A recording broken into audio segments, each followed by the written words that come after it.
All right, how big is this week for the team? You guys been rolling. You obviously want to go into the bye week with another win. Right. Yeah, I mean, I think the biggest thing is just carrying the momentum that we've already created, just by stacking, 4 wins in the month of October, not setting ourselves behind like we did, in the past, but just, getting ahead of ourselves and just being where we need to be.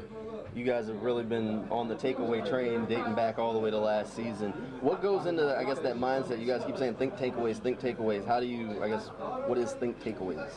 I think it's the confidence that it takes to attack the ball, to take chances in the game and not worry about, what might happen if you miss it, if you drop it.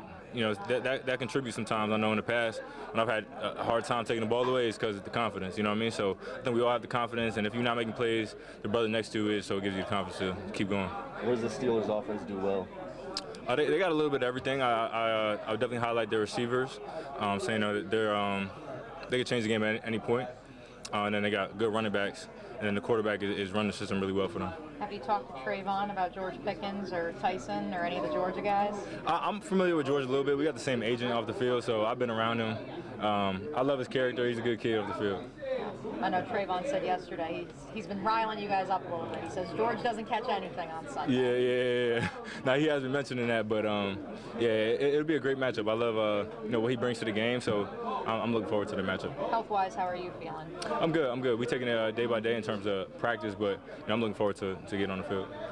The cramps, I know you, Travis, you guys, I know it's like that time of the year where it's like that weird, like it's not cold yet, it's still hot. How do you counter it? For me, I think it's just adapting as your body. As you get older, things change. I'm not a cramp guy my whole life, but this year I've been having 3-4 cramps within the first few games. So just adapting, and we'll take the bye week especially to figure out how we can make sure that doesn't happen no more. It was cramps, but on the injury report they said hamstring. Is that related? Different thing? Yeah, it's related to the same thing happened in the Saints game. Yeah. Gotcha. When Foye says this team's gritty, not pretty, what does that mean to you? Y'all know about his brand. Yeah. Bro, you just have him tell you the whole story. I seen it. He did it on the NFL film. He told the whole story, and it's the funniest thing. But gritty not pretty is that's Foye for sure, and we all build off of that as well. I think it does explain his team well. We got a bunch of guys that come from backgrounds of like being slept on, not being the guy in the locker room, and then you bring that all together, and you just got a gritty not pretty group. How much has Foye meant to this defense and just leadership, everything?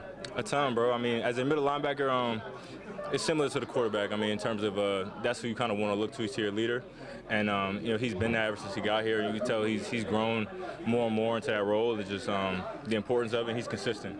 I think it's the hardest time sometimes being a vocal leader is you don't always want to talk, but he's embraced that role, and I think he's done a great job.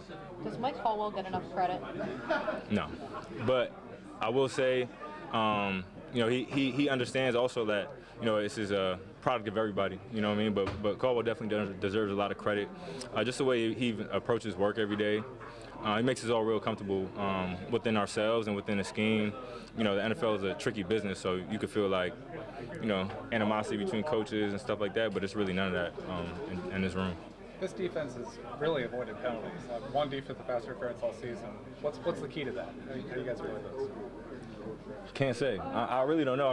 The refs is really hot and cold nowadays, and we definitely been on the good side of it. We talk about it. Every team talks about it though, and we've been able to put it into practice. I didn't know that it was just one. Mike said some of it's when you're in position and when your feet are right, you get fewer penalties.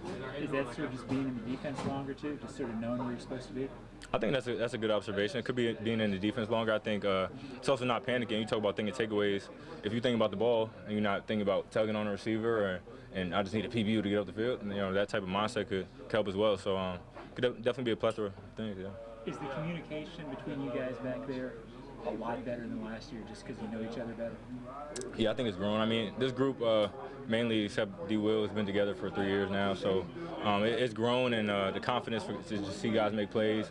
And we know each other's strengths. You expect Tyson to be pressed and taking the guy out of the game. Like those type of things, that chemistry is built. Just a feel thing. Exactly, yeah.